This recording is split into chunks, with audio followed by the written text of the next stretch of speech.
干渉できるよ。Olá, sejam bem-vindos ao segundo Kantox, o podcast onde a gente foge do padrão do Kanshou pra ainda assim falar de anime. É assim, olha só, Felipe, a gente voltando aí no tempo, fazendo um episódio especial 15 anos depois do lançamento desse anime. Que anime que é, Felipe? Estamos aqui para falar hoje de Death Note. Exatamente, você aí, você cringe, você com certeza passou por essa época na escola, a época em que todo mundo falava pra você, assiste Death Note, esse aqui é anime cabeçudo, não é mais aquela coisa de criança, Naruto, esquece, vai ver Death Note, cara, você vai se sentir um adultão. Sim, você agora tem 13 anos, você pode fingir que tem algum senso moral e crítico. E dito isso, a gente não tá sozinho dessa vez, a gente tá aproveitando aí o Kantox pra abrir espaço pra, basicamente, garoto propaganda, que vai servir também do nosso grupo do Telegram, porque quem está com a gente é nosso queridíssimo, lindíssimo, cheirosíssimo apoiador, Tai. Olá! Olá, eu sou Tai, sou ilustradora independente, pelo menos por enquanto, quem sabe me contrata empresas, enfim. E também apoiador do Kanshou, e eu estou aqui fazendo essa participação muito especial, muito especial pra mim, e eu estou inclusive muito nervosa. Então, se vocês perceberem durante o programa que eu vou tremer minha voz e perder a respiração, é normal, gente, estou apenas, assim, hypada. É que é importante dizer que o Tai foi o Kageyama que levantou essa bola aqui pra gente que Natinha cortar, né? Porque uns meses atrás surgiu essa discussão no grupo do Kanshou sobre, afinal, 15 anos depois, Death Note ainda vale, ainda é relevante? Como que a gente vê essa discussão depois que a gente passou da fase adolescente revoltado com o mundo, né? E espero que isso sirva de incentivo pra você aí de casa, entrar no nosso Apoia-se e curtir lá e dar uma graninha, porque você pode entrar no nosso Telegram, discutir, quem sabe participar do Kanshou. Não garantimos nada. Se você quiser falar de One Piece, vai no Road Podglifos. É, né, a gente tem algumas restrições também. A gente também não vai falar de Bleach, porque eu não vou assistir tudo de novo, não.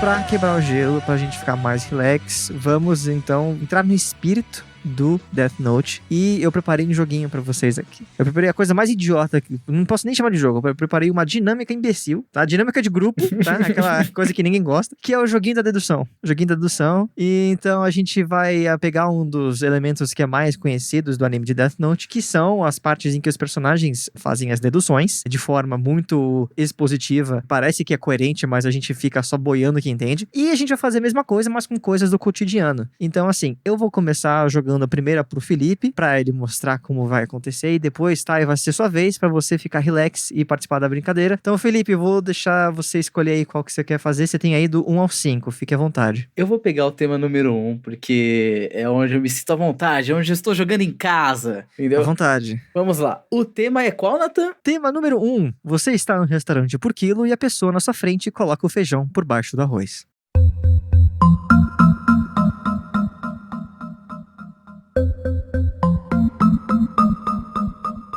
Mas o quê?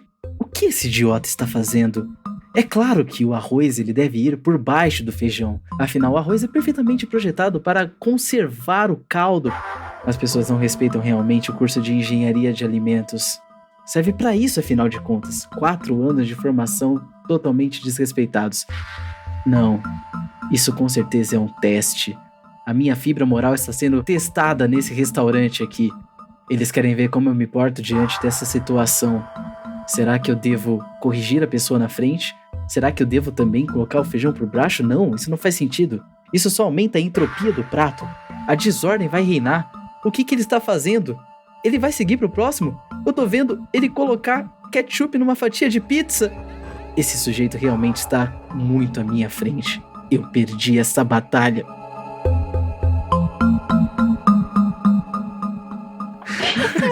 Fenomenal, meu Deus. Maravilhoso. Não saiu isso antes, não?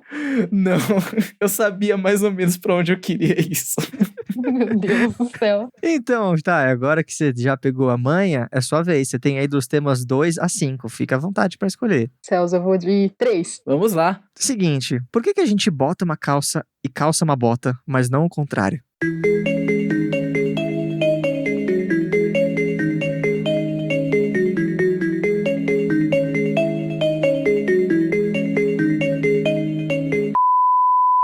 pior que eu descobri esses dias que esse negócio de, por exemplo, botar, esse negócio é uma expressão carioca, eu não sabia disso. Então, assim, coisas regionais que fazem parte do nosso dia a dia. Cariocas tentam se apropriar de gíria nacional, entenda. Tudo bem, a gente segue para o Nate agora, então. Eu vou escolher o tema número 5. Eu me senti representado por isso aqui, que é: você tem que explicar pro seu pai por que é normal gastar R$600 em figurinha da Copa. Eu nunca imaginaria o Nathan gastando dinheiro, 50 centavos em figurinha de Copa.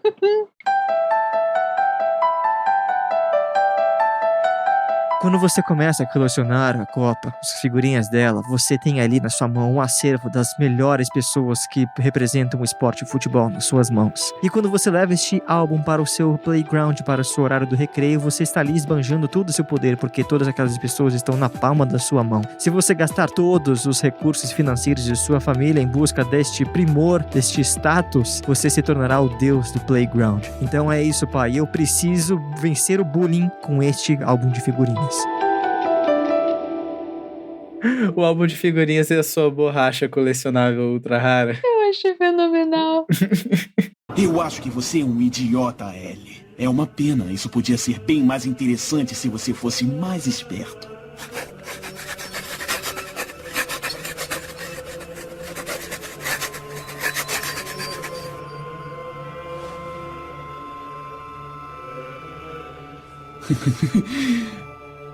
Eu vou mostrar ao mundo o que acontece quando tentam me contrariar. O mundo inteiro está assistindo agora, Ellie. Muito bem, meus queridos. Estamos falando aqui de Death Note, mangá escrito por Tsugumi Oba e desenhado por Takeshi Obata. Saiu aqui no Brasil pela JBC. Ganhou uma adaptação para anime pela Madhouse Studios, né, que reinou aí como um dos maiores estúdios de anime até muito recentemente. Conta com 37 episódios, que eu digo normalmente que são 25. Eu quero começar a nossa discussão antes de a gente entrar na profundidade da obra. Eu quero saber de vocês os pontos positivos que vocês têm de Death Note. O que vocês acham? Vocês acham que ainda é da hora, mano? Vocês que reviram, releram, como foi a experiência de rever e consumir conteúdo de novo? Acho que mais por causa do nosso bate-papo que a gente teve no grupo do Kanshou e tal, que eu ia reassistir e achar que tudo uma bosta, porque, ai, nossa, que dramalhão ridículo, porque negócio Ed, que negócio incel que tá sendo light, não sei o que lá. E eu ainda mantenho esse pensamento, porém, eu sinto que eu consegui aproveitar ainda mais a série, porque assim, na época, quando eu era pré-adolescente,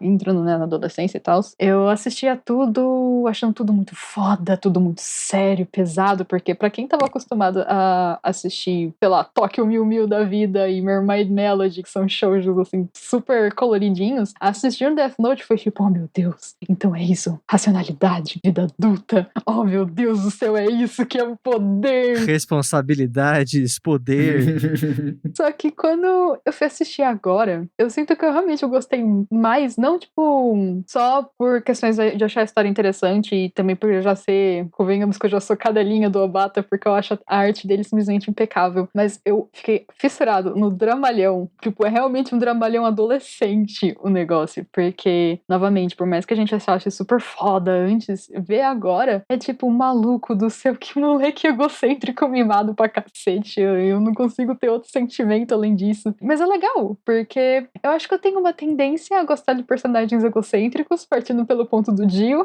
que os meninos já sabem que eu sou também, tipo, simp, completamente simp do Dio. Se vocês entrarem no meu Instagram e no meu Twitter, vocês vão saber. Mas Light, ele chega a ser egocêntrico no nível que, ok, ele consegue manter a frieza em alguns momentos, que imagino que a gente vai falar mais tarde, mas o jeito que nos momentos-chave ele dá um chilique quando o L consegue descobrir uma coisa dele é uma parte que eu amo, porque eu fico lá, perdendo a postura. Eu não sei, eu gosto. Eu acho legal. Eu concordo, assim, gênero, número e grau. Quando eu comecei a rever, eu pensei que eu não ia conseguir aproveitar. Mas, na verdade, eu acho que eu gostei ainda mais dessa vez, mesmo conseguindo ver vários erros, conseguindo ver vários furos de roteiro ou forçações de barra que o anime dá e não... Saltos lógicos, né? Uma ginástica olímpica mental. Exato. Ali. E antes que alguém vire pra falar, mas a gente tava falando sobre um anime que tem um caderno que mata pessoas. Não, até Jojo tem uma lógica dentro de Jojo, entendeu? Então, a gente tá falando de Death Note aqui e ele propõe uma estratégia, uma lógica. Ele se propõe a ser um anime e um mangá, na verdade, também de treta mental, duelo de capacidades cognitivas. True crime, mano. O bagulho é true crime, tá ligado? Tem momentos que ele é super documentário true aí crime. Mizanzuki, o L é o Mizanzuki, tá ligado? Meu Deus. Basicamente isso. E, cara, eu concordo muito com o que o Tai falou, porque dessa vez, embora na primeira vez que eu vi Death Note, eu via o Light como, cara, esse cara é um gênio. Dessa vez eu fiquei, mano, surtada. Sim. Tá ligado? Surtou, maluco. Vai se tratar. Querido. Porque em diversos momentos ele perde a compostura, assim, muito quase entregando o jogo, sabe? Inclusive, ele se fudeu por causa disso, né? No final, você perdeu, Nier. E assim, se tivesse ficado quieto por mais meio segundo, você teria percebido que tinha alguma coisa errada. Mas assim, eu ainda gosto da obra. Não, eu não vi o filme da Netflix. Não, eu não vi nenhum dos live actions. Eu não vejo live action de anime. Eu tenho uma regra pessoal. Eu não faço isso comigo mesmo. Então, assim, dessa vez foi a primeira vez que eu li o mangá também. E lendo junto com o anime, eu tive uma impressão muito gostosa. Porque tem muitos pontos que a Madhouse fez um trabalho excelente adaptando. E tem outros pontos que eu vejo que no mangá tem uma mensagem mais clara. E vice-versa também, sabe? Tentei enxergar qual é a posição do autor enquanto as mãos por trás daquela história, quem que ele queria dar mais destaque. E o que eu mais gostei foi isso, é que ainda assim o protagonista é o L e o Light, são os dois. Tanto que a partir do episódio 25 o brilho começa a morrer porque metade morreu. E a outra metade não se sustenta. É cringe, entendeu?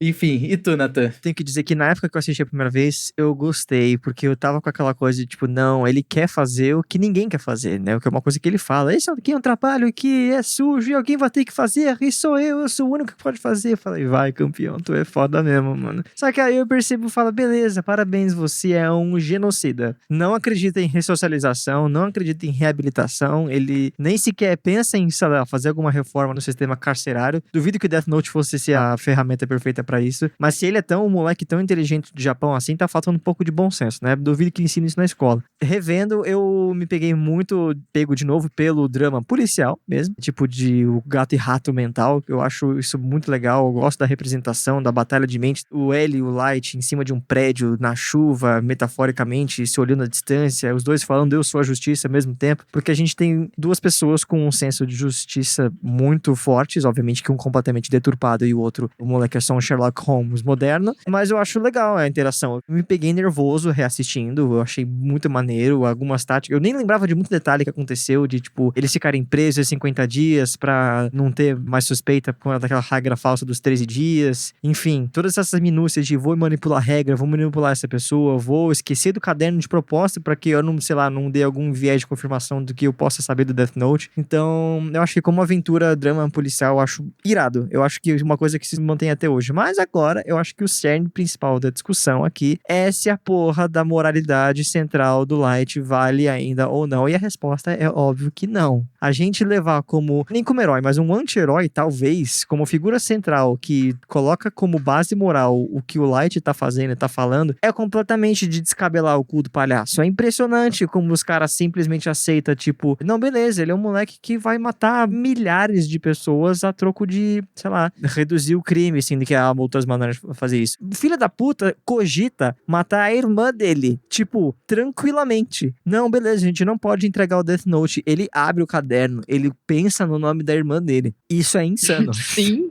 O moleque é maluco, o moleque tá quebrado. E eu consigo ver isso no pai dele, quando ele fica aliviado em descobrir que ele não é o Kira, mas né, depois daquela treta com o Melo, enfim, ele morrendo sem saber a verdade, foda, mano, é foda. A trilha sonora do anime, ó, é muito boa, é uma coisa que se mantém até hoje, eu acho fenomenal. Eu acho que ela completamente mantém o clima ali em cima, no que eu tava falando agora. Mas é isso, né, gente? Há o que discutir aí sobre como que o foco moral do Light é completamente deturpado, e eu acho que muitas pessoas pegaram essa ideia e falaram, não, realmente, ele é o cara que tá certo, ele vai ser o Deus do Novo Mundo. E como tudo que tá na internet sofre uma grande deturpação de significado, Death Note não escapou dessa. Só mais 5 segundos.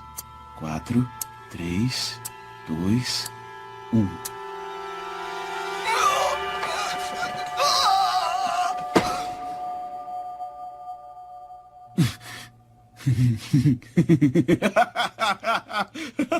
Qual o problema? Não tem mais nada a dizer?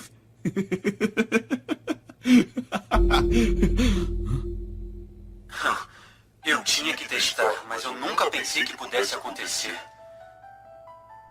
Kira, parece que você pode matar as pessoas sem estar diante delas.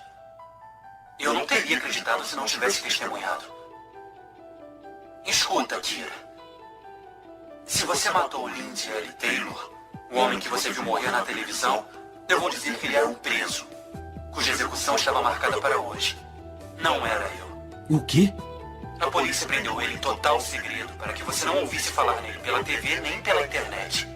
Parece que nem você tem acesso à informação sobre esse tipo de criminosos. Eu acho que existe um problema no anime e no mangá, nos dois, de a mensagem sobre galera, genocídio é errado, não ficar muito clara. Mas, dessa vez, eu acho que também por eu estar vendo o anime em outro momento, eu consegui focar muito mais nas pessoas que estavam em torno do Light. Então, na família dele, no pai dele, em cada investigador que estava ali presente, na Misa. Juntando isso com o fato de que a ideia original do mangá era ser um mangá de terror, eu consigo entender que talvez nunca foi a intenção, e aí eu tô colocando as minhas palavras aqui, não as do autor, mas talvez nunca tenha sido a intenção do autor colocar o Light como herói ou anti-herói. Não nessa categoria. Ele sempre foi vilão. A gente sempre viu o ponto de vista do vilão. E eu acho que a Madhouse e também o mangá fazem isso muito bem. Por quê? Apesar de a gente estar sempre no ponto de vista do Light, ele é retratado como um psicopata em muitos momentos. O anime, por exemplo, não poupa recursos visuais pra mostrar isso. Seja na coisa mais básica da gente ver o Kira como vermelho e o L como azul, os dois assim no topo do prédio. Ele falando, eu te amo, Misa, com aquela cara de que escondeu um corpo no freezer. Exatamente. A primeira cena em que ele tá conversando com o Ryuki, o Ryuki questiona ele, porque o Ryuki já lança real no primeiro episódio. Ele fala, mas se você matar todos os criminosos do mundo, ainda sobra um assassino. Aí, o que você tá falando, Ryuki? Eu sou o cara mais inteligente do Japão, um garoto modelo, não sei o quê. E nesse momento, foca na cara dele de inocente, mas você sabe que, assim, é uma distância muito grande. A cara inocente que ele tá falando e a psicopatia gigante. Então, assim, também tem um momento em que ele arma a cilada pro Ren, e aí ele abre um meio sorriso, assim, e o olho dele semicerrado, assim, quase com... Se eles pudessem ter a liberdade de desenhar a pupila dele vertical, eles teriam feito. Eu gosto muito, inclusive, desse recurso visual de que o Light pré-Death Note mais inocente, ele tem os olhos maiores, e aí ele Kira mesmo, olhos de Kira, são os olhos mais fechados. E, por exemplo, quando ele renuncia ao Death Note pra ficar preso 50 dias, o olho dele muda. Eu acho isso fenomenal, mano, é incrível. E fora isso, tem uma outra cena do mangá que acontece várias vezes, né? Que quando ele tá pensando nos planos, o mangá ele fecha uma iluminação muito preta, mostrando muito pouco os olhos dele, quase só vendo o olho, num quadro claro que deixa a impressão de que, mano, isso aqui é do mal. Esse moleque é psicopata, psicopata, não anda perto dele não. Então, eu acho que desde o começo, a ideia era fazer um mangá que retratasse pessoas morrendo sem saber o porquê. Alguém sendo julgado e tudo mais. Isso aqui é meu chute, gente. Eu tô realmente... Ouvinte, eu estou tirando essa informação que eu vou falar agora, do que o autor queria. Dataku. Beleza? Dataku. Mas em algum momento houve a decisão de a gente ser colocado no ponto de vista do vilão. Talvez pra causar um conflito moral na gente mesmo. Talvez. Mas também porque é fácil você provocar esse senso de justiceiro em qualquer pessoa que tá lendo. Principalmente quando você tá publicando um mangá que é pra adolescente. Tipo, é fácil de vender essa ideia. E, enfim, minha última observação é que tem um momento em que não tem no anime, mas no mangá eu acho muito sutil e muito importante, que é quando a gente tem um time skip. Que o L morre, a gente passa uns anos depois, e o mangá diz, o mundo agora vive sob a ditadura de Kira. Não é literal assim, mas ele tem momentos em que, tipo, tá passando um telão na Avenida de Tóquio, sim, uma avenida importante, num telão tá passando notícias com, tipo, vivemos agora regidos por Kira, regra de Kira, mostra grafite, pessoas falando tudo em nome de Kira. Eu acho que fica claro desse jeito. Mas é que no mangá, ele estende isso, porque a TV Sakura, que a gente vê voltar no anime depois, a gente vê muito mais dela no mangá. Exatamente nessa cena. A gente pode deixar claro aqui, inclusive, que a TV Sakura é a TV Record. Totalmente. Totalmente. Ok, tá bom. Mas eu asseguro, L é real. Eu insisto. Agora, tenta me matar. Seu desgraçado. O que está acontecendo? Ah? Ele está levando Nada. isso longe Me mata demais. agora. Você quer ser morto, L? O que está acontecendo? Olha, é Kira contra o L. É melhor fazer logo. Anda, tenta Isso é assustador. Transmissão ao vivo de um assassinato. Alguém pode impedir isso? Qual é o problema? Não consegue? Eu não sei se, pra gente que é brasileiro, a disparidade é tão grande assim, que, tipo, o número de crimes no Japão e no Brasil não dá pra comparar o quanto afeta a mente da sociedade, sabe? A gente parece, às vezes, que tá meio anestesiado. 500 mil? Pois bem, Exatamente. Mas, assim, dos anos 90 pros anos 2000, por ano tinha 2,2 milhões, em média, de violações de Código Penal no Japão. Mas leia-se, violação de Código Penal, sabe? A gente não tá necessariamente falando de assassinato, a gente não tá necessariamente falando de roubar banco e tudo mais. É o cara, tipo, deixou lixo eletrônico na rua, leva uma multa. Em 2002 foram 2,8 milhões de crimes registrados e em 2017 foram 900 mil. Então, olha como cai a taxa. Desceu. Só que também eu encontrei algumas pesquisas que mostram como é comum violência doméstica no Japão, como é comum violência sexual também. Assim, não que no Brasil não seja, a gente não tá comparando A com B aqui, mas a gente não pode deixar de colocar isso na mesa também, sabe? Eu não faço a menor ideia de como que é para o japonês médio assistir as notícias, ver o que tá acontecendo, porque as realidades são muito díspares. Mas eu ainda acho que o mangá ter escolhido retratar essa história de um cara que mata criminoso que ele decide matar, não é uma decisão baseada só no contexto da época. Eu acho que não é só o número de crimes que influenciou isso. Acho que tem muito mais a ver com o que você trouxe aqui, Thay. E também com a ideia de fazer um mangá de terror. Porque pra mim, cara, agora eu consigo muito ver como uma história de suspense e terror, assim, muito grande. É muito legal. Seria muito bacana se a gente visse mais ainda desse lado, sabe? Eu gostei muito mais de ver o lado das pessoas comuns. Sim. De repente, mano, muita gente começou a morrer e você não sabe como. Sei lá, o teu primo comissário não sabe o que tá acontecendo. É, tem um momento, né, que mostra umas criancinhas falando, eu vou botar teu nome na internet. E aí a criança, não, Sim. pelo amor de Deus. Tem uma cena que eu acho que mostra isso tão bem. Aí é ponto pra Madhouse. Não que no mangá tenha sido ruim, longe disso, mas a Madhouse fez um trabalho excepcional em mostrar aquela parte que o pai do Light tá saindo da TV Sakura sem capacete, sem nada. Eles acabaram de descobrir que o Kira agora podia matar só vendo o rosto das pessoas. No mangá ele simplesmente tá andando assim, de um quadro pro outro, mostra toda a força-tarefa do lado de fora. No anime, é uma cena de corredor da morte. É muito bem feita, mostrando assim, realmente o sentimento do personagem, sabe? Mas enfim, já falei bastante. Thay, o que você tem a acrescentar sobre esses pontos? eu iria focar mais, tipo, realmente no comecinho, mas o primeiro capítulo que eu achei mais interessante. Primeiro, o ponto dos olhos é um negócio que eu ia falar também, porque eu lembrava que tinha isso no mangá, mas eu não lembrava do estúdio ter adaptado isso também, porque isso era uma coisa que eu achava muito foda no trampo do Obata, é justamente ele conseguir transmitir muito bem a mudança. Sobre a diferença, por exemplo, de ler o mangá naquela época e ler hoje. Claro, naquela época, novamente, pré-adolescente, tentando trazer isso pro contexto brasileiro. O que aconteceu em 2013, 2014, impeachment e coisas do tipo. Então, tipo, por mais que a história tenha sido adaptada em 2006, e se eu não me engano durou mais ou menos até 2008, 2009, ele foi exportado e passou a ser mais famoso pra cá por volta de 2012, pelo menos até onde eu lembre. Porque, inclusive, foi o período que eu tava lendo Turma da Mônica e fizeram uma paródia disso, então foi daí mais ou menos que eu conheci. O Caderno do Riso. Sim, cara. Ai, pode crer, meu Deus. Eu muito tenho bom. essa edição aqui em casa. Naquele período, lendo ou assistindo, né, o anime, aquele discurso era muito perigoso. Porque foi aquele período em que eu tenho medo também de as coisas aqui ficarem datadas ou até se passem censuradas, mas ideias meio tortas de que,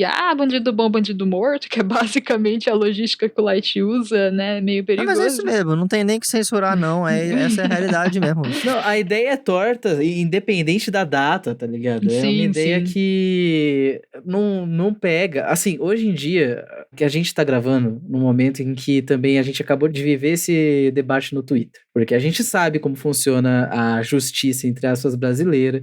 E é muito fácil qualquer brasileiro se sentir no lugar do Light, em que você gostaria de fazer justiça com as próprias mãos, o caramba 4, e decidir quem merece, quem não merece viver e tudo mais. Só que eu acho que é aí que o mangá perde a oportunidade de abordar realmente contextos filosóficos sobre o que é ser justiça, sabe? Porque a gente entra profundamente nas batalhas mentais e nos planos, porque antes de você ter o Death Note, eu já tinha o Death Note, e não sei o que, sabe? Se pegasse esse tempo gasto que foi dedicado ao N e ao M, depois do episódio 25, e enxutasse mais capítulos procurando explorar a moral dos personagens, eu acho que a gente teria uma discussão muito mais clara sobre qual é. Porque eles foram reduzidos a batalharem entre si pra ser o sucessor do L. E como eles tinham o maior caso do mundo nas mãos dele, então era o Proving Grounds pra eles, e era Não, isso. mas eu digo nem pra... Como se diz, nem pra desenvolver mais o N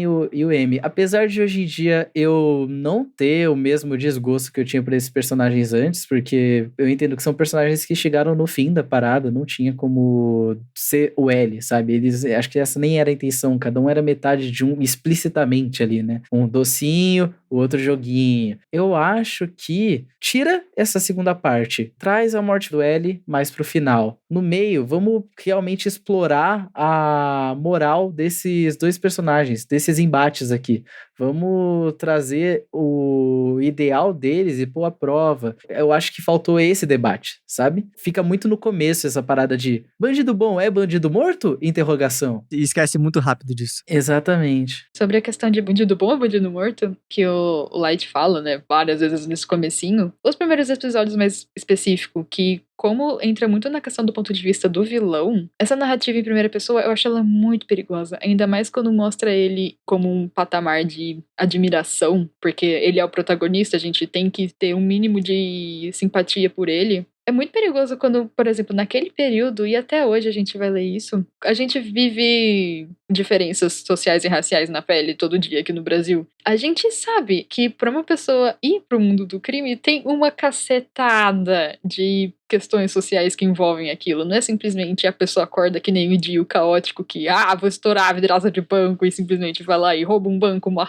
com máscara e aqueles sacões assim de filme americano. A vida real não é assim. No ponto de vista do Light, que no fim das contas eu acho que a história nem aborda muito a diferença do que é certo ou errado de fato, como o Felipe falou. Tudo isso de um lado super unilateral de, ele fez maldade, então tem que morrer, certo? Eu acho que por muito tempo fica muito unilateral, assim, e eu acho isso muito perigoso. Eu só queria também puxar mais um negocinho. No primeiro episódio, que inclusive foi uma das coisas que já me fez rir e gostar justamente por ser galhofa aos meus olhos, foi que, assim, no primeiro episódio, a gente vê o Light, a gente vê ele analisando o mundo à volta dele, que faz ele pensar que, meu Deus, o mundo está podre, eu preciso destruir ele, não destruir na Mano, eu real. pensava isso quando eu sofria bullying, tá ligado? É muito inflamatório, muito de graça, assim, é idiota. Eu acho muito interessante, porque ele meio que tem 3 provações, que inclusive repetem no último episódio, quando tem um flashback e tal, que são 3 cenas específicas. Em uma, ele na escola, vendo o pessoal conversando, o pessoal papeando, jogando videogame, lendo, fazendo qualquer outra coisa que não seja estudar.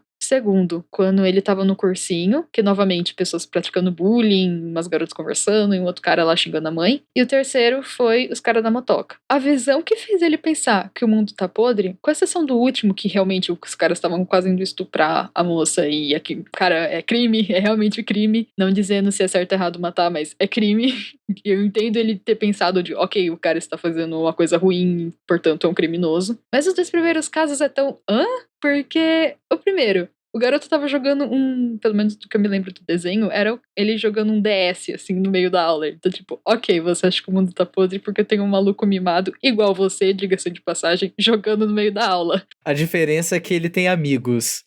Pois é. O segundo, que inclusive mostra no flashback, que consequentemente acabou ficando mais gravado na minha cabeça, foi quando ele tava no cursinho, que novamente focou em 2 gurias conversando e no outro cara lá xingando a mãe. As gurias, cara, estavam conversando de sair no encontro no fim de semana. Eu tô tipo, cara, você realmente olhou pra 2 meninas que só estavam combinando um passeio no fim de semana e achou que elas mereciam morrer, que o mundo tava podre? Tipo, que parâmetro que ele tem, tá ligado? O que ele quer? Ele é aquele tipo vilão de filme de desastre que, tipo, cientistas constroem uma arca pra salvar a humanidade que só vai cientista e rico.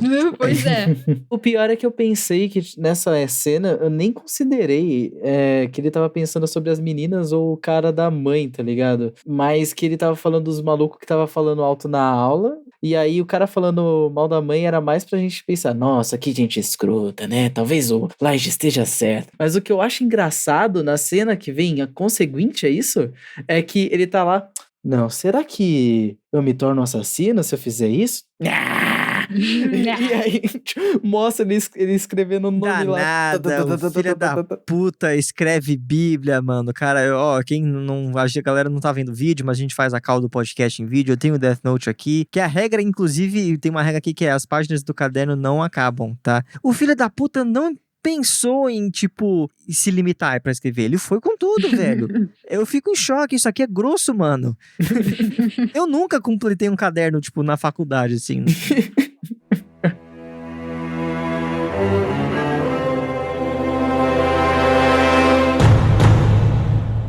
Eu preciso perguntar uma coisa muito importante que o Taj já apontou pra gente no backstage aqui, que é referente ao contexto da criação de Death Note. E por que isso é importante. Se isso tem a ver com alguma a escolha narrativa, enfim, temática, etc. Tinha pesquisado alguma coisa a respeito, né, sobre o Japão naquela época. Então, a palavra é sua. Esses dias estavam no Twitter, no quadro em branco, e o Henrique, ele chegou a comentar algo como que a função do crítico é analisar o contexto social. Fiquei com isso na cabeça e fui pesquisar. Só que, cara, eu fui pesquisar por volta de 2000, porque a história é de 2003, então alguma coisa nos anos 90 que puxou para os anos 2000 deve ter acontecido. E eu não achei tanta coisa, além de, crise econômica ou coisas do tipo, mas de criminalidade eu não achei exatamente sobre isso. E eu fiquei com isso encasquetado, porque eu fiquei, cara, tem um monte de história que ela é mais emo, por assim dizer, só ver por Death Note e Ergo Proxy, que vocês estão vendo agora, que tem essa pegada meio edgy, pesada, apocalíptica, mas não tinha nada a ver com o contexto daquele ano em específico ou daquela década. Nisso, eu vi um vídeo do Pause and Select, que tava falando de Death Note, e ele puxou um pouco falando de Akira, que essa coisa de apocalipsismo japonês é uma herança que até um pouco antes da Segunda Guerra, mas a Segunda Guerra veio meio que pra firmar isso, pra ficar mais enraizado. Um pouco depois da Segunda Guerra, que foi quando o Osamu Tezuka, ele publicava histórias como Astro Boy ou coisas do tipo, pra primeiramente ter uma crítica, mas anteriormente era mais pra trazer um pouco de esperança pras pessoas. Esse período, que se eu não me engano é o mesmo período em que a história de Godzilla foi criada, a ideia latente de catástrofe era muito forte neles. Por exemplo, a partir do período de Akira e Ghost in the Shell, que é mais ou menos o mesmo período, teve questão econômica da época, teve questão também de revoltas públicas, assim, porque eu não consegui entender direito, porque meu inglês ainda não está tão bom assim, mas alguma coisa falando sobre, como fala, revolta pública, revolta contra a polícia, contra o governo sendo imperialista, que é o Japão, até onde eu sei. Mas, por exemplo, a partir dos anos 80, eles tinham essa herança de apocalipsismo forte, porém, a partir daquele momento foi uma lembrança de pessoas que não viveram a Segunda Guerra na pele. Era meio que uma lembrança fantasiosa da situação. Então, a gente vê muitas histórias posteriormente falando sobre o fim do mundo, mas de uma forma como se fosse um recomeço. Então, por exemplo, Akira tem isso. Literalmente começa com a cidade explodindo. Ergo Proxy fala de um mundo pós-apocalíptico em que tá tudo destruído pelo capitalismo, inclusive. Até mesmo se você vai pegar Shoujo, que é o Tokyo Mew Mew, que é um dos meus xodozinhos, a história começa com estrangeiros vindo atacar o planeta, que são os alienígenas, e a luta final é quase causando um apocalipse. Até mesmo o filme do Estúdio Ghibli, cara, aquele dos aviões lá. Sim. Blame também, é um outro mangá Blame, que... o mundo já é cagado há muito tempo também. Não, o mundo já é cagado e também a gente vê, e aí foge um pouquinho da nossa pauta, mas a questão da estética do cyberpunk também, como é Sim. retratado. Em mangás a gente tem uma perspectiva bem diferente do que o padrão American Trash, assim, traz, né, de cyberpunk. E até onde eu vi sobre Death Note, assim, ele não chega a ter uma explosão, necessariamente um fim do mundo assim, mas talvez spoiler, porque a gente já vai falar sobre o fim do mangá. Começa com um nascimento de um deus, por assim dizer, e mesmo que não tenha nada catastrófico, a história no mangá termina tendo uma seita em volta do Kira, porque aí a história meio que reinicia de novo. Tem aquele one shot de 2019, em que mostra, pelo menos dito, que o mundo realmente mudou depois que Kira apareceu. Uhum. No anime, isso não fica tão claro, só mostra, pelo que eu entendi, eles tentaram focar mais numa no mistério policial mesmo, então, essa questão de bem e mal, ou o que gerou consequência, eles deixaram meio de lado, tanto que no final é só o Light meio que arrependido de ter feito tudo. E diga-se de passagem, só se arrependeu porque tava morrendo. Exato. Porque caso contrário, ele tava lá de boaça. Engraçado que existe uma diferença muito grande da morte do Light no anime e no mangá. Tem demais. Tem, é muito grande. O Light no mangá, pra quem não viu, ele morre no galpão. Ele morre, assim, naquela cena, tipo, morreu. Levou os tiros, papum, caiu. Não tem aquela ópera, aquela lamentação, Miss, onde está você? Aquele deitado na escadaria com a luz do sol sobre ele. É endeusado, mano. Como um anjo levado pros céus, assim. Tipo, é ridículo. Ridículo. Pois é, e aí que tá, o que o Tai trouxe, né? Que o mangá mostra depois que o mundo realmente mudou, depois que o Kira apareceu. Aí eu me pego pensando, é uma escolha de narrativa óbvia, afinal de contas, não dá pra falar que não iria mudar. Parece alguém matando gente a rodo, assim, todo mundo com medo de colocar o seu nome na internet e tudo mais. Nossa, as pessoas usariam bem menos o Twitter. Meu Deus, comecei a pensar coisas aqui. Para. Enfim. Sacanagem. O que acontece é que eu me pego pensando, será que ele falar que o mundo mudou depois que o Kira apareceu é uma parada meio, olha, foi legal, ou tipo, é só uma escolha óbvia porque ele não poderia sair disso, sabe? Não, é porque não tinha como sair disso. Ele mudou, tanto que no One Shot 2019 falam que agora ele é estudado em aulas de ética e de história moderna. Inclusive ele é visto como um vilão por muitas pessoas, mas ainda há muitas pessoas que seguem o caminho dele. Ele obviamente que fez a diferença, não importa. Qualquer pessoa no mundo hoje que saísse matando gente a rodo, tipo, fazendo vala comunitária todo dia, Pois é. ia deixar uma marca na história. Se ela é boa, se ela é ruim, essa é outra questão, mas não dá pra negar a existência dessa pessoa. Eu queria só fazer um pequeno comparativo em como que um discurso inflamatório como esse, hoje em dia, também seria perigoso. Eu acho que, inclusive, o one shot de Death Note em 2019 serviu como uma resposta. Eu senti, lendo ele depois, como uma resposta do autor referente às pessoas que possam ter deturpado o significado original da obra. Que é tipo, beleza, você tem uma arma muito poderosa e você tem dois caminhos. Você tem o caminho do genocídio e você tem um caminho que, se o ponto final é melhorar a sociedade de algum ponto, né, que se você tem a visão de alcançar um status melhor da sociedade, seja esse caminho bom ou ruim, não importa, ele mostrou que, assim, existe o caminho bom, que é o que ele fez no one shot, que é tipo, beleza, eu vou fazer no final que todo mundo ganhe milhões de ienes. Um nome foi escrito no caderno. Você pode ser inteligente e buscar como melhorar a porra do mundo sem que você seja um É maníaco. 1 bilhão de ienes pra cada cidadão japonês. É verdade. Mas assim, eu não vou nem entrar nesse mérito porque criou-se uma bolha econômica na região e uma maçã agora custa sei lá quantos mil ienes, mas... Não, o que isso é ruim pra economia mas assim, ele tentou fazer uma coisa legal pra todo mundo. Exato. Sem ser louco. E eu acho isso foda, que o autor joga pras pessoas. Em 2019, que a gente tava no meio do fogo da merda do governo Trump, né? Não que o resto não tenha sido, mas foi uma bosta do tempo todo. Inclusive, ele bota o porra do Trump no negócio, né? Ele bota as potências mundiais lutando por aquilo. E você pensa, fudeu, a China e os Estados Unidos lutando pela arma mais poderosa do mundo. Vai dar bosta. E não dá, porque o personagem lá, ele fez alguma coisa que era extremamente inteligente e as regras que foram adicionadas no Death Note depois são, tipo, entre aspas, contra uso, né? Que é quem for o vendedor e o comprador não vai poder usar Death Note, se usar vai morrer. É isso. É tipo, vai tomar no cu você incel aí da internet, que achou que Death Note era a sua bíblia, sua epítome ideológica pra que você saia jogando discurso de ódio na internet, porque você acha que é legal. Pois é, Kira. Parece que você não pode me matar. Então tem gente que você não pode matar. Você me deu um palpite útil. Deixa eu retribuir o favor. Vou dizer uma coisa que eu acho que você vai gostar. Apesar de ser anunciada como transmissão mundial, a verdade é que só transmitimos para a região Kanto, no Japão. Eu planejei transmitir essa mensagem pelo mundo até encontrarmos você. Mas parece que não vai ser necessário. Eu sei onde você está. Esse tal L é muito bom. A polícia tratou seu primeiro assassinato como um mero incidente, mas na verdade a primeira de suas vítimas foi um suspeito em Shinjuku. O adendo que eu ia dar era a respeito do final, porque assim, quando eu tava lendo e assistindo, né? Tipo, eu meio que sabia, sim, que o final ia ser do Light morrendo, porque o Ryu que deixa isso claro desde o começo.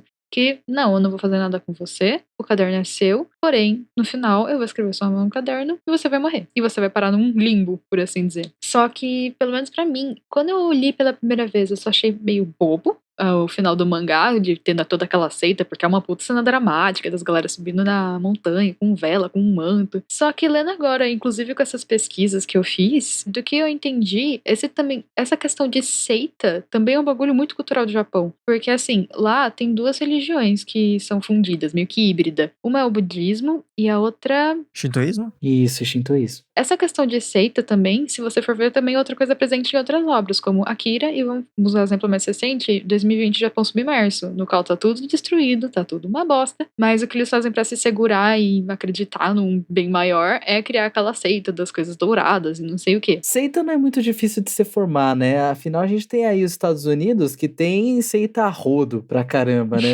Pois é. Qualquer mega igreja, mega church evangélica americana pra mim é uma seita. Sim, Pra mim é uma sim. seita. Total. Depois que eu soube disso aqui, pra mim, eu não sei explicar exatamente, mas é como se eu conseguisse entender o sentimento japonês de estar passando por tudo aquilo, porque eles não têm o sentimento católico ou cristão. Assim, com certeza existem pessoas cristãs no país. Ah, existem. Eu acho que se fosse outros países, por exemplo, vamos falar até do Brasil, ia tá vendo, tipo, bandidos morrendo, é Deus que tá do nosso lado, meu Deus, o nome em fé em nome de Jesus, e não sei o que lá, é o Messias, e não sei o que. Mas lá, não pensaram nesse aspecto, porque do que eu entendi, por exemplo, Kami, que é um deus pra eles, não necessariamente vai ser um, pode ser vários, é uma palavra meio que ambígua nesse aspecto. Ok, surgiu um deus que tá matando, é algum que a gente já conhece? É algum outro? Não se sabe, o que importa é que é Deus. Na cultura japonesa, para algo se tornar sagrado, ela não precisa ser pré-escrita em textos, ela não precisa preceder tudo que existe. Tanto que no shintoísmo, objetos que você estima muito, eles adquirem personalidade e tudo mais, viram yokais e etc. Então a figura de divindade que eles têm é muito diferente do que a gente tem. Não necessariamente é algo super intocável, que está muito acima e que não é mundano. Justamente por ele ser tão presente no imaginário, cria-se essa nova figura. Eu acho curioso isso, porque diferente do que a gente observa aqui, principalmente no Ocidente, o folclore, e aqui eu digo folclore por conta de contos e não só de crenças. O japonês, ele se renova muito, né? A gente tem hoje muito yokai adaptado à internet. A gente tem histórias de pop-ups e emojis, esse tipo de coisa. Então, eu acho que assim, espero que a gente não esteja ofendendo ninguém aqui, tipo, estipulando em cima da cultura de outra pessoa, mas eu acho só que é muito difícil pra gente entender essa formação dessa seita do ponto de vista brasileiro. Eu acho que faz sentido ela se formar do jeito que se formou ali. O que eu acho que no Brasil ocorreria o que o Tai falou. Igrejas se apoderariam desse conceito imediatamente aqui no Brasil, né? Com certeza. Não esquece que aqui a gente adotou o problema do pânico satânico rapidíssimo, né? Porque é tudo de uma origem religiosa, matriz cristã, né? E aqui foi facinho. Agora entender na questão do Japão, acho que pra cá é um pouco mais difícil mesmo. Existe no mangá uma fala do Ryuki que pra mim define o papel do Light. Na verdade, define a visão do autor sobre o Light. Pra onde que vão os usuários de Death Note segundo o Ryuki? Nem pro céu, nem pro inferno. Vai pra aquele mu lá. Então, quando o Light morre, no mangá, o Ryuki deixa claro que os usuários de Death Note vão nem pro céu, nem pro inferno, porque era uma pegadinha. Não existe céu e inferno. E todos vão pro mesmo lugar. Ou seja, o julgamento moral que o Light acredita que faz, de quem morre, quem deixa de morrer, não importa. Porque no final, todo mundo vai parar no mesmo lugar. Eu vou comer arroz por cima, arroz por baixo. Eu tô fazendo meu julgamento moral aqui, mas no final vai tudo pro mesmo lugar. Nossa, total. E eu lembrei disso agorinha há pouco e, cara, isso muda muita coisa. Sim, foi o que o meu entregador da iFood disse uma vez, cara. Não importa. No final, morto ou vivo, todos foram salvos. É isso que ele fala. O entregador do iFood disse isso? Disse isso. Morto ou vivo, todos todos serão salvos. Eu achei fantástico, fantástico. Mas ressuscitando essa questão dos dois one-shots, né? Foram dois. Um lançado em 2019 e o outro foi lançado alguns anos depois da finalização do mangá. Esse primeiro, o que acontece é que outro Shinigami decide dar uma de Ryuki, desce, traz um Death Note, procura uma pessoa por QI mesmo, tipo, vai nessa de pegar uma pessoa inteligente pra ficar brincando. E aí já começa a pensar que o problema é o Shinigami. Cabeça vazia, a gente já sabe que dá. Quando começam as mortes, aí a gente tem a figura do N, que ele fala, caguei pra esse cara. Por quê? Ah, porque ele não é o Kira, tal, não sei o quê. Só que, relendo dessa vez, eu não sei se é porque eu criei essa interpretação, mas o que eu entendi dessa vez que ele tava fazendo era, não vou dar palco pra maluco. Porque se o Light não tivesse tido o ego dele inflamado lá no começo, será que ele teria o tesão de ir até o final? É verdade. Porque depois de um tempo virou só ele querendo pegar o L. E aquilo era a lenha na fogueira dele, sabe? Então, o fato do Kira ter virado um deus, todo mundo falar na internet e o cara ficar super famoso, também foi a motivação, né? Pra ele chegar onde chegou. Porque ele no final não, né? Mas tipo, ele acabou combatendo as forças, digamos, de justiça e moral, tipo a polícia japonesa e a polícia internacional logo no Exato. começo, né? Tipo, ele foi vista como uma força mais, entre aspas, eficiente, uma força mais, entre aspas, poderosa. Sobe a cabeça do moleque, tipo, beleza, eu tô fazendo mais do que, sei lá, 1.500 agentes do FBI. O que acontece é que depois que o N fala, não vou dar palco pra maluco, o cara se mata. Ele escreve o próprio nome no Death Note e aí o Shinigami volta com uma não história pra contar e fica por aí mesmo. Então, dessa vez, relendo, a primeira vez que eu li, eu falei, esse cara não é nem o terço que o Kira foi. Agora eu fiquei, não dar palco pra maluco às vezes é importante às vezes. Quanto ao segundo, eu concordo muito com o que o Nate e o Thais expuseram aqui, mas também acho que serve pra uma coisa. Eu acho que o autor revisitou a própria obra e também tem uma interpretação dele ali. Death Note não cabe mais hoje em dia. Não existe anonimato. Se você quisesse usar o Death Note, vá abre o Facebook. Não tinha smartphone, velho? Exatamente, não tinha essa facilidade. E mais, o personagem fala, hoje em dia tem câmera pra tudo que é lado, tereréu. Eu acho que não só o jeito de usar e virar o Kira e ficar escondido e tal, não daria mais lenha, né, pra essa história, mas também é um amadurecimento da própria discussão, de o autor falar, gente, não tem mais o que falar, vocês já deviam ter entendido que genocídio é errado. E eu vou ter que fazer mais one shot, sabe? Eu entendo que tem gente que não gosta do one shot porque, o final é muito idealista, não faz sentido. Mas assim, nesse ponto, o que o autor quer falar não é sobre a bolha econômica que o maluco vai fazer e o preço da maçã vai ir pra casa do caralho. Não é sobre isso. Eu acho que é muito legal porque ele mostra um jeito diferente de usar o Death Note, expondo figuras públicas que são os governos, né? Porque chega um momento que só os governos conseguiriam comprar, porque tem poder de endividamento e tudo mais. Termina mostrando quão longe um governante iria pra fazer o nome, pra ficar parecendo que é um santo porque comprou o Death Note pra não usar. E é isso aí.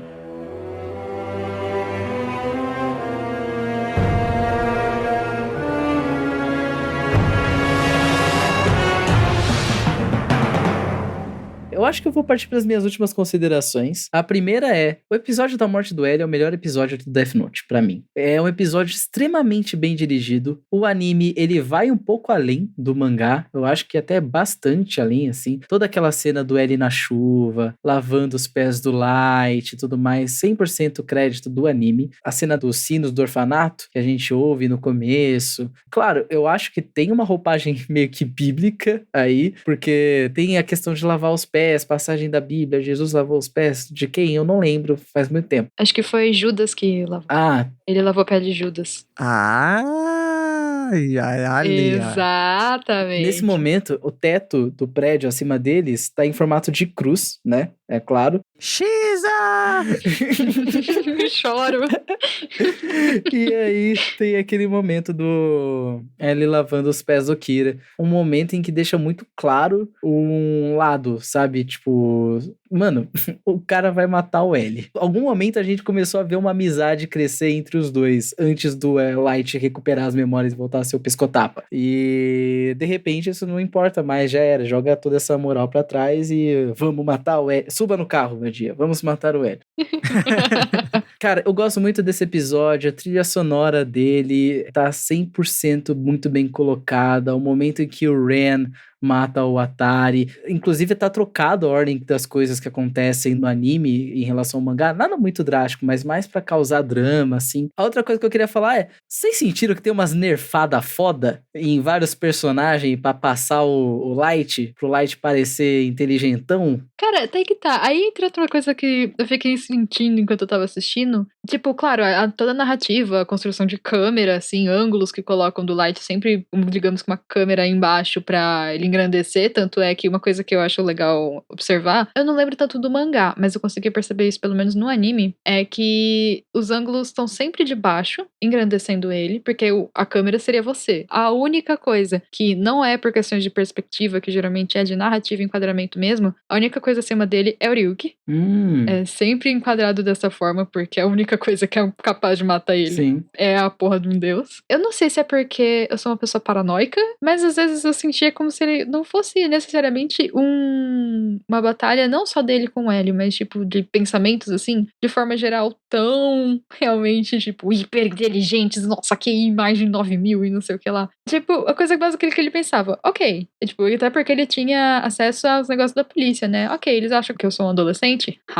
Vou mostrar pra eles que na verdade eu consigo matar de outros horários. Aí vai lá, ele mata de outros horários. Aí ele todo tipo, não acredito, ele está fazendo isso pra provar que ele consegue matar de outros horários. É meio que óbvio. Sim. E tipo, se o cara tá tendo tanta coisa que tá justamente rebatendo que a coisa que a polícia tá falando, ou acreditando e registrando, porque na verdade ele tem acesso à polícia. O quê? Ele tem acesso às informações confidenciais da polícia? O cara Parecia mais fácil diálogo de triangular. Jojo. Ele foi triangulado em 2 episódios, Sim. velho. Já, tipo, o assassino podia estar em qualquer lugar do mundo que tivesse informação de rosto e nome. Em 2 episódios, ele foi reduzindo a região de canto. E aí, em 3 episódios, é um adolescente que tem pai na polícia.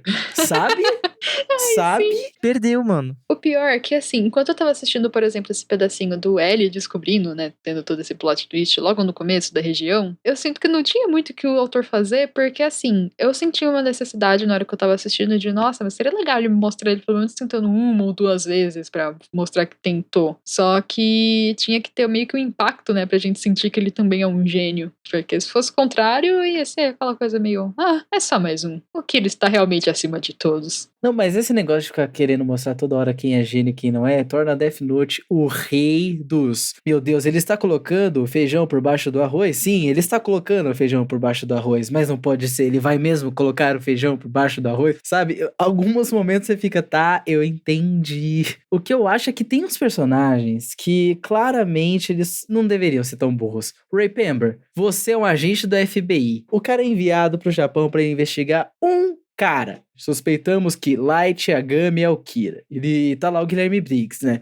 Mas será mesmo que Light Yagami é o Kira? E não sei o que, tereréu. E aí, do nada, numa situação completamente atípica, ele tá investigando a pessoa. Vai dar nada, vou mostrar minha identidade pra ele. Você não vai mostrar sua identidade pro FBI nem pro dono do bar da esquina. Por que você vai mostrar pro cara que você tá investigando? Eu não tenho provas, mas tenho convicção de que ele é inocente. Que é isso? Até porque numa investigação em que você sabe que o criminoso, ele consegue matar a partir de um nome e rosto, o mais ideal seria que ele tivesse uma identidade falsa, tal como a polícia japonesa. Eles completamente tiraram da tabela qual que é o método de matar, porque eles achavam que era com olhar, porque não, beleza, se ele fosse realmente o que ele teria matado agora no busão. Não, tem tipo 5 pessoas no busão, a galera é questionada, tá ligado? Exatamente, meu irmão.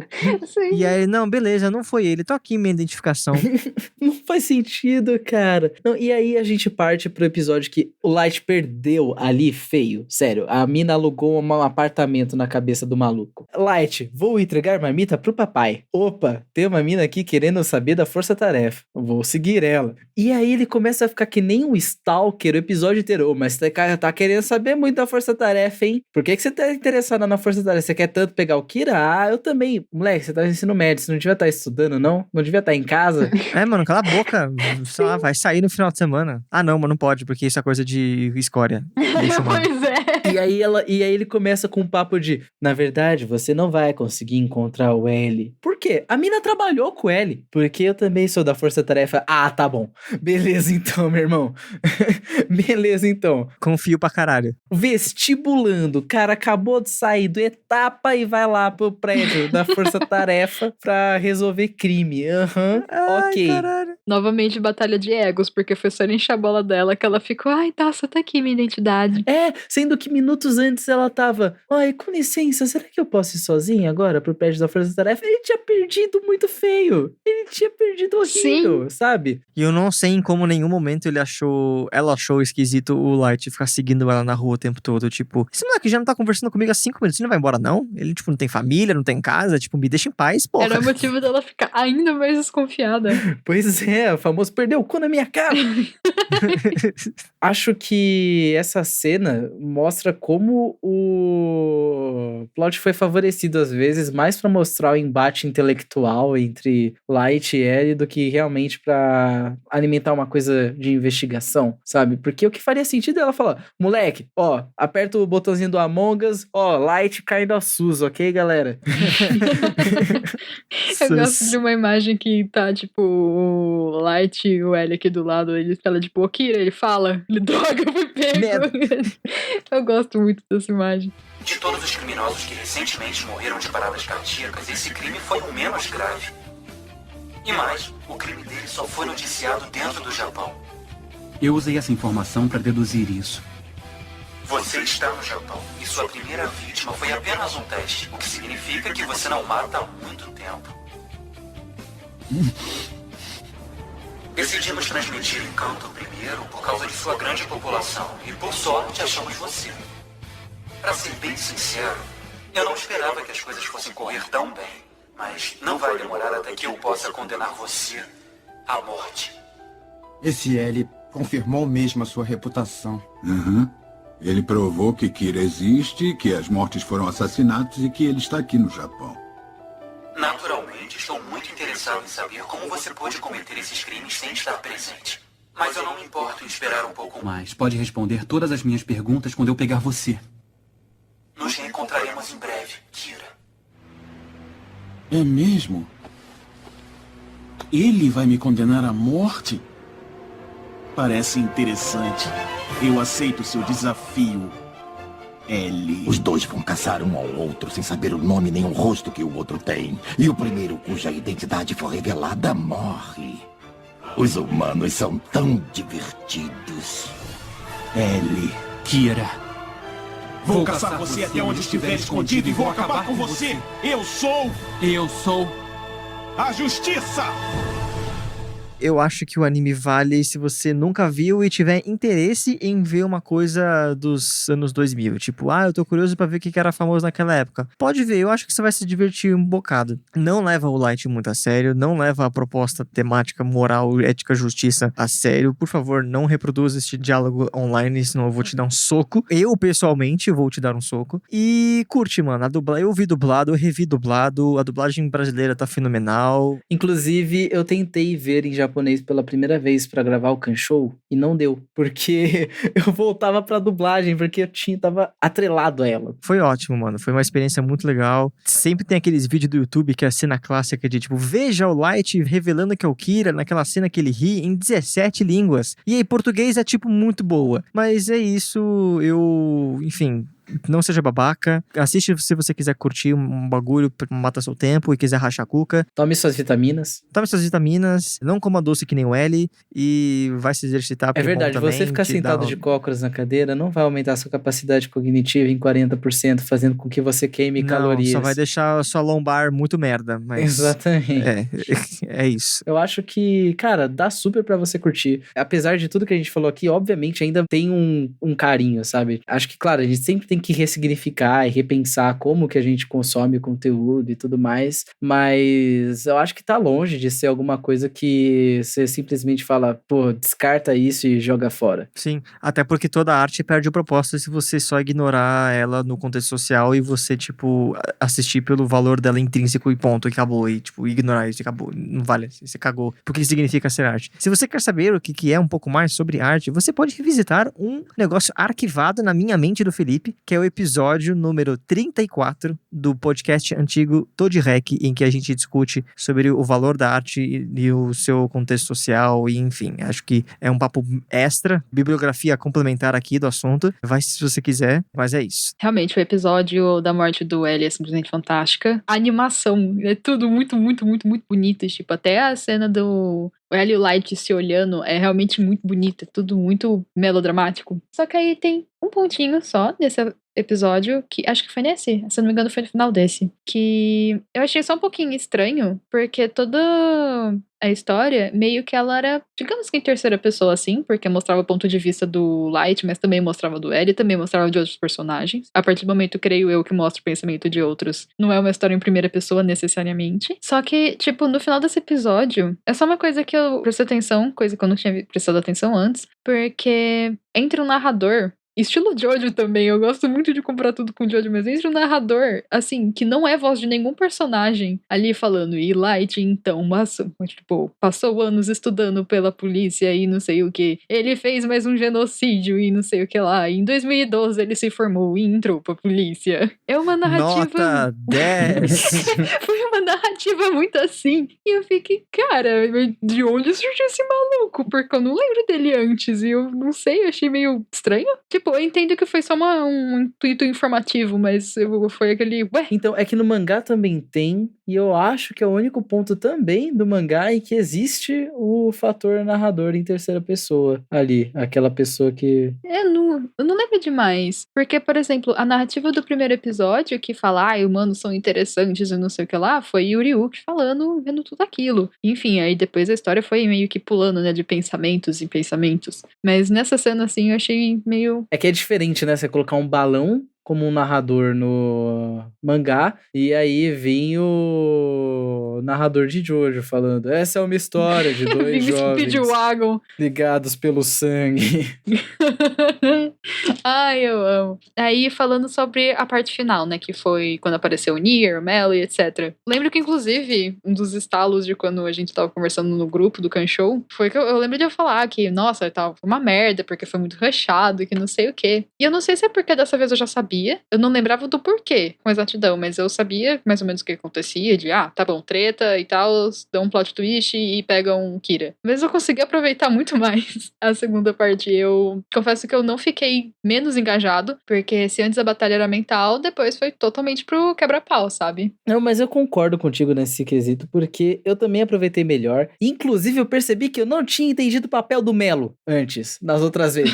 Eu tinha cagado pro Melo. O Melo, pra mim... Eu achava que era um bagulho muito pingado, mano, mas o cara presta, velho. Ele era só um trombadinha, tá ligado? Era esquisito. E lendo também o mangá, o L morre, gente, no capítulo 60 e poucos. O mangá acaba em 110. Tem coisa para um cacete que ficou de fora desses últimos episódios. Mas assim, eu não tô dizendo que melhora. Pra mim, a nível de qualidade é a mesma. Só que a gente tem muito mais diálogo entre os personagens e começa a entender muito melhor a relação entre esses novos investigadores, com a Força-Tarefa, com a polícia. O Light e o N se falam várias vezes no telefone. Então, a sensação de corrida é justamente porque a gente não teve esse desenvolvimento no anime. Mas eu também acho que se tivesse, ia ser arrastadaço, não foi um negócio que eu curti tanto. E mais, eu acho interessante que no mangá a gente consegue ver melhor o Aizawa começar a acreditar que o Light é o Kira. No anime a gente vê isso bem por cima, mas no mangá tem todo um conflito do Aizawa, e aí ele vai procurar o N. O N tá meio que trabalhando pra já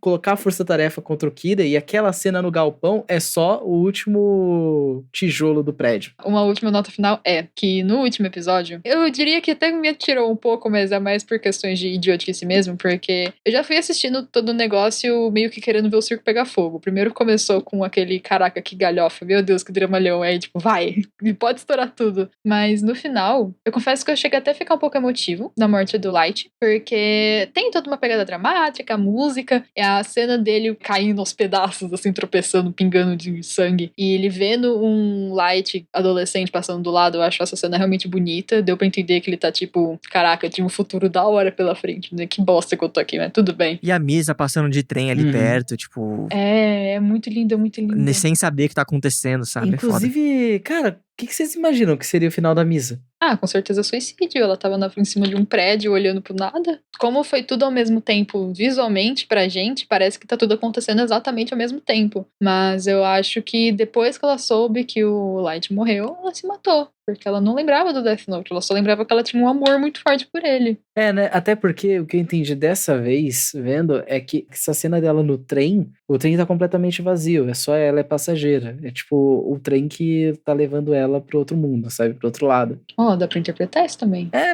eu tirei da bunda, mas achei bonito. A história inteira foi aquela coisa de vermelho e azul pra representar o mal e a justiça, ou as duas justiças, por assim dizer. Só que na ceninha final, eles têm, como era um pôr do sol porque tava anoitecendo, ficou tipo um tom assim de amarelo, laranja, vermelho, rosa, roxo, azul. Aí eu fiquei, bandeira bissexual. Aí eu fiquei, Light confirmadamente bissexual. Toda pessoa que tiver seu nome escrito nesse caderno vai se tornar bissexual.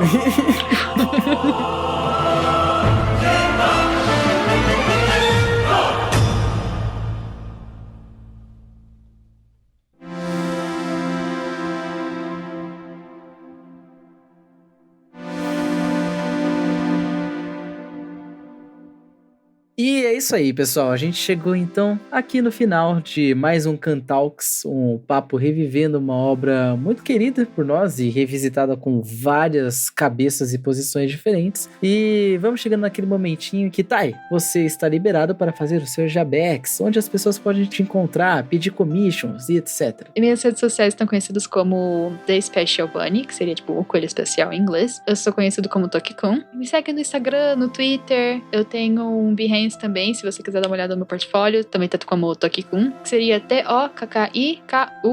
Tokikun, assim, tudo juntinho. E, bem, faço trampo, né, de ilustração, galera. Inclusive, fiz a capa que tá aqui, então, por favor, deem uma olhada no meu trabalho. Foi uma honra ter participado aqui, só queria dizer isso. Eu tô realmente muito feliz. No começo, imagino que deu pra perceber que eu estava muito nervoso, mas agora eu tô só com felicidade e alegria e amor no coração. Então, é isso. Maravilha. E se você gostou também do nosso trabalho aqui, você pode seguir o Canshow nas redes sociais, @Canshow Podcast, Instagram e Twitter, super facinho assim. E se as pessoas tiverem interesse em apoiar a gente, elas podem ir no Apoia-se, apoia.se/Canshow Podcast. Tem ali as nossas categorias de recompensa, inclusive a categoria aí de 10 ou mais reais, a categoria do grupinho do Telegram, que é de onde surgiu essa cabecinha maravilhosa que vos acompanha aqui nos seus ouvidinhos. E é isso, gente. A gente agradece muito a audiência de vocês. Felipe, você tem mais alguma coisa a acrescentar? Só durmam direito, tomem suas vitaminas e genocídio é errado. Genocídio é errado, um beijo pra todo mundo. É isso, gente. Paz, beijos, até a próxima.